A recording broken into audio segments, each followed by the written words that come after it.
And so somewhere along the line, you chose an incarnation, and you chose a teaching, and you made a decision that allowed you to be in a field where you're becoming more and more aware that you're surrounded by love and the beauty and joy. And that when you hear, it is in God in which you live, move, and have your being. You know you're not speaking about a grand man in the sky. You're speaking about a presence of love and of beauty that never compromises itself nor contradicts its own nature. You're at a very high state of evolving, where you're coming to a keen awareness that you have your own life. You're responsible for your own life. You're responsible for your own unfoldment.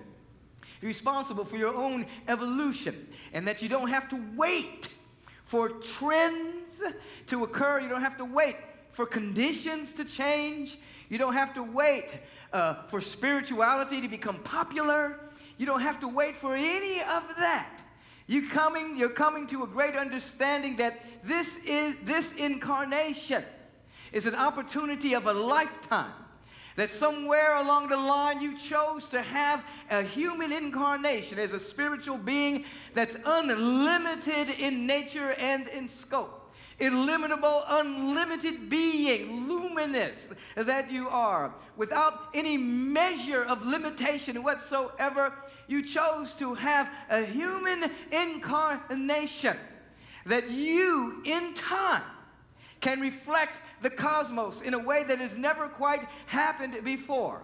And that this opportunity of a lifetime, you have agreed to allow for your potential to be activated so that you can become a fully orbed expression of yourself.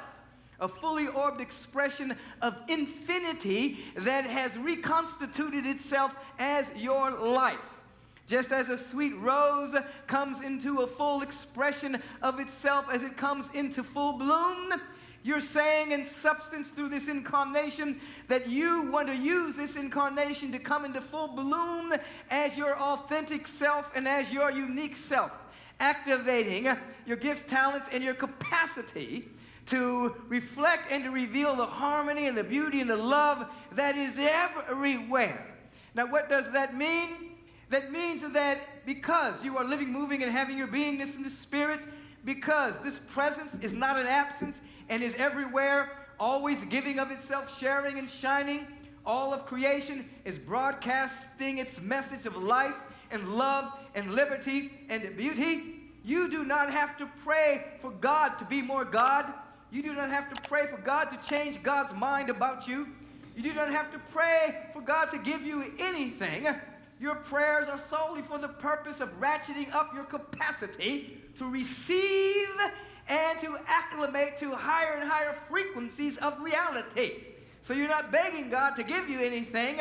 You are working in and upon yourself to receive and accept and hold the space, being able to have the capacity to hold more of the luminous energy that is everywhere in its fullness, so that you don't become so porous that it slips through you, that it comes and goes, and that you get caught up in the world of phenomena as your existence.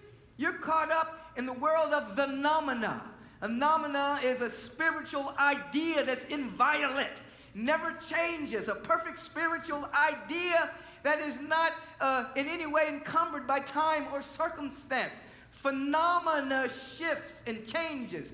A world of effects, appearances, comes and goes, trends, popularity, that which goes in and out of style, world of phenomena. But the nominal realm are certain spiritual ideas held in the mind of God that are infinite, that are always, always, always in integrity with themselves. You are a nominal being. You are a perfect spiritual idea. You are the manifestation of wholeness and well-being. And so your intrinsic nature is love and joy and harmony, which means as you mature in this incarnation, as you mature, not waiting for other incarnations to be enlightened, but to accept your enlightenment in this incarnation as the opportunity of this lifetime. As you mature, You begin to discover that the conditions and the circumstances and the situations of your living experience are not determining your joy, your peace, your love, your happiness, your abundance, and your prosperity. That is already given. It's intrinsic. It is your real nature. And so when you hear the scriptural reference of my joy, the world didn't give it to me and the world can't take it away, that's not just a trite statement. That is a statement of the very truth of your being. As you mature, as you become seasoned, as you continue to develop the disciplines and the spiritual technologies around your oneness with the allness, your oneness with the allness, your oneness with the isness, your oneness with the nowness, your oneness with the presence, you become acclimated, and your thinking becomes normalized, and your nervous system becomes normalized to bliss and ecstasy and joy and well-being, rather than normalized to the up and down phenomenal emotional experience that many people have. Can you accept that you can be happy most of the time? Yes. Can you accept that you can be in joy most of the time? Yes. Can you accept that you can be on the verge of creativity most of the time? Yes. Can you accept that you can begin to feel and manifest that all of your needs are met most of the time? Yes. Can you really accept that?